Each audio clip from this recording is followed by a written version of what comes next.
안녕하세요. 복지정보 플랫폼 복지 한 스푼입니다. 여러분의 삶에 꼭 필요한 최신 복지 소식과 도움이 될 정보를 전문적이고 친근하게 전해드리고 있습니다. 오늘은 8월부터 바뀌는 복지 혜택에 대해 속보로 알려드리려고 합니다. 끝까지 함께 해주세요. 최근 물가 상승과 생활비 부담 때문에 많은 분이 생활 속 어려움을 겪고 계시죠. 복지 혜택이 어떻게 달라지는지 몰라서 혜택을 받지 못하는 경우도 많습니다. 오늘 영상에서는 꼭 알아야 할 변경점들과 대상자가 어떻게 넓어졌는지 명확히 알려드리겠습니다. 8월부터 핵심 복지 혜택 10가지가 크게 달라집니다. 육아휴직 급여 인상, 자동차 취득세 감면 확대, 문화비 소득 공제 적용 확대 등 실질적 지원이 강화되는데요. 특히 복지 대상자의 범위도 넓어져 더 많은 분이 혜택을 누릴 수 있게 됩니다. 오늘 영상 끝까지 시청하시면 달라지는 제도별 신청 방법과 주의사항까지 모두 알려드리니 꼭 끝까지 함께 하시고 주위에도 널리 알려주세요. 소중한 정보 놓치지 않도록 구독과 알림 설정도 부탁드립니다. 먼저 육아휴직 급여부터 살펴보겠습니다. 8월부터 육아휴직 급여 상한액이 한 달 최대 250만원으로 오르고 한부모 가정과 부모 동반 휴직자에 대한 급여도 인상됩니다. 이전처럼 복지 후 지원 지급이 되는 방식이 아닌 휴직 기간 동안 100% 급여를 받으실 수 있습니다. 육아휴직 자체도 확대됩니다. 최대 휴직 기간이 1년에서 1년 6개월로 길어지며 배우자 출산 휴가도 10일에서 20일로 늘고 사용 기간 기준도 출산일로부터 90일에서 120일로 연장됩니다. 가족 모두가 아이 돌봄에 더 많은 시간을 쓸 수 있게 되었습니다. 두 번째로 다자녀 가구에 대한 자동차 취득세 감면 기준이 완화됩니다. 기존 3자녀 이상에서 2자녀 가구까지 확대되어 2자녀 가구도 자동차 취득세를 50% 감면받으실 수 있으니 차를 구매하실 계획이 있는 분들은 꼭 챙기시길 바랍니다. 맞벌이 가구 지원도 강화됩니다. 근로장려금 받을 수 있는 맞벌이 가구의 소득 상한선이 기존 3,800만원에서 4,400만원으로 상향되어 더 많은 맞벌이 가구가 근로장려금 혜택을 받을 수 있게 되었으니 꼭 확인해 주세요. 문화비 소득공제도 확대됩니다.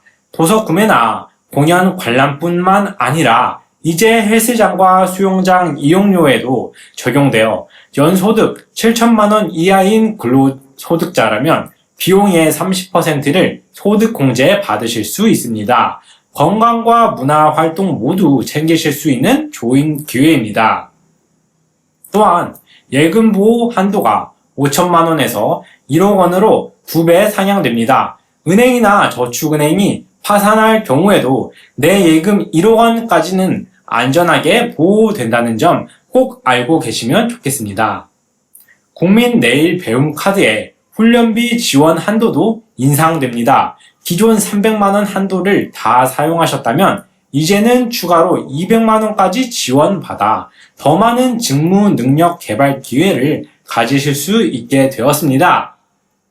아이돌봄 서비스 지원 대상도 확대되어 기준 중위소득 150% 이하에서 200% 이하 가구로 넓어졌고 돌봄 수당 단가 역시 인상되어 1시간당 1,500원의 추가 수당도 신설되었습니다. 맞벌이나 돌봄이 필요한 가구에게 희소식입니다. 늘봄 학교 대상도 초등학교 2학년까지 확대됩니다. 지역사회 교육 자원과 학교를 연계해 정규 수업 외에 다양한 맞춤형 교육 프로그램을 제공받으실 수 있어 아이들의 성장에 큰 도움이 될 것입니다.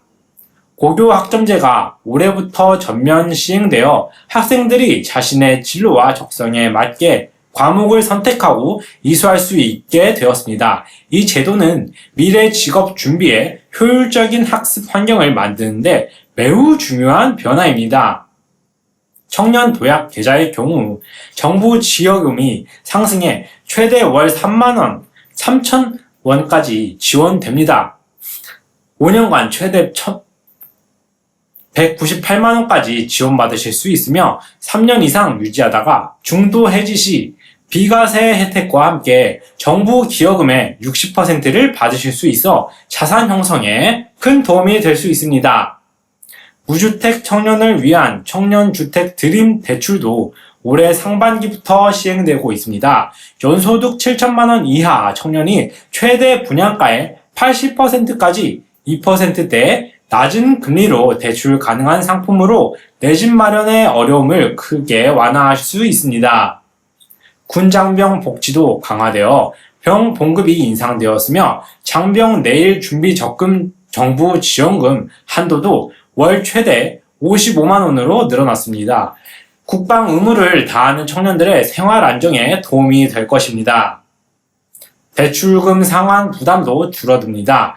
주택담보대출과 신용대출 중도 상환 수수료가 절반 수준으로 낮아져 대출을 상환하실 때 부담을 크게 줄일 수 있습니다.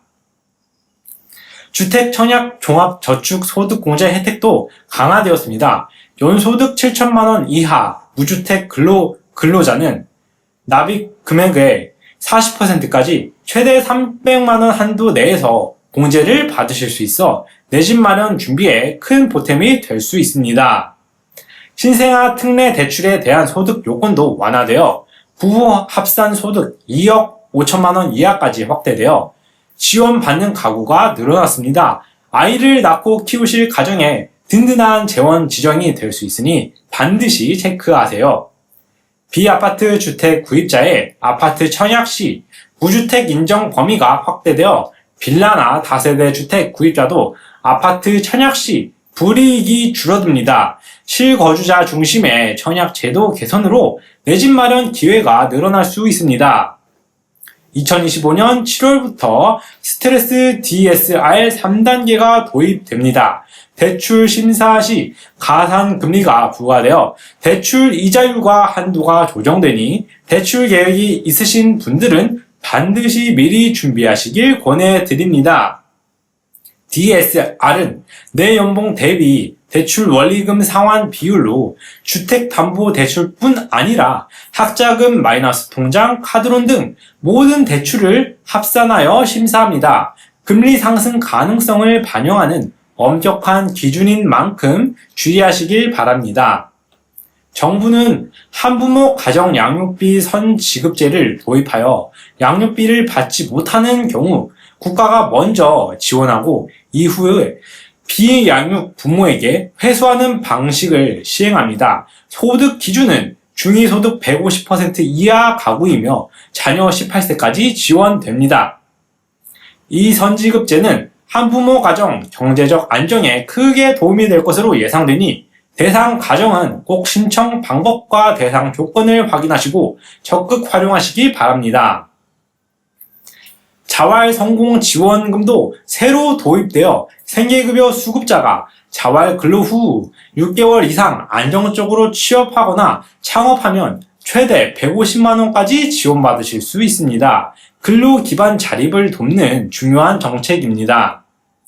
7월부터는 육아휴직 사용 후 6개월 이내에 자발적 퇴사 시에도 사업주가 정부로부터 일정 지원금을 받을 수 있게 되어 중소기업의 육아휴직 활용 장벽이 낮아질 것으로 기대됩니다. 국민대상 문화누리 카드 지원금도 1인당 연간 14만원으로 인상되어 저소득층과 자상위 계층 분들이 더 폭넓게 문화예술, 여행, 체육활동 등을 즐기실 수 있습니다. 아울러 헬스장과 수영장 이용료도 30%까지 소득 공제 대상에 포함되어 신용카드 결제를 통해 연간 최대 300만원 한도 내에서 혜택을 받으실 수 있습니다. 주거 지원도 강화되어 무주택 근로자의 주택 청약 납입액 소득 공제는 물론 고령자 복지 주택 증가와 응급호출기 보급 확대 등 생활 안전과 주거 환경 개선을 위한 정책들이 시행됩니다. 노인기초연금도 인상되어 65세 이상 단독 가구는 월 최대 34만 4천 원, 부부 가구는 최대 54만 9천 원까지 받을 수 있어 안정적 노후 생활에 도움을 드립니다. 더불어 생계기급여 수급 대상에 65세 이상 노인 근로소득 공제가 확대되어 더 많은 노인분들이 혜택을 받을 수 있게 되었습니다. 오늘 살펴본 8월부터 달라지는 복지 혜택 내용 꼭 기억하시고 본인에게 해당나는 혜택을 놓치지 마시길 바랍니다. 정책은 여러분의 생활 안정을 위해 존재하니 관심과 적극적인 신청이 무엇보다 중요합니다. 영상이 도움이 되셨다면 구독, 좋아요, 알림 설정 꼭 부탁드리겠습니다. 앞으로도 유익한 복지 소식과 실생활에 도움이 되는 꿀팁으로 찾아뵙겠습니다. 감사합니다.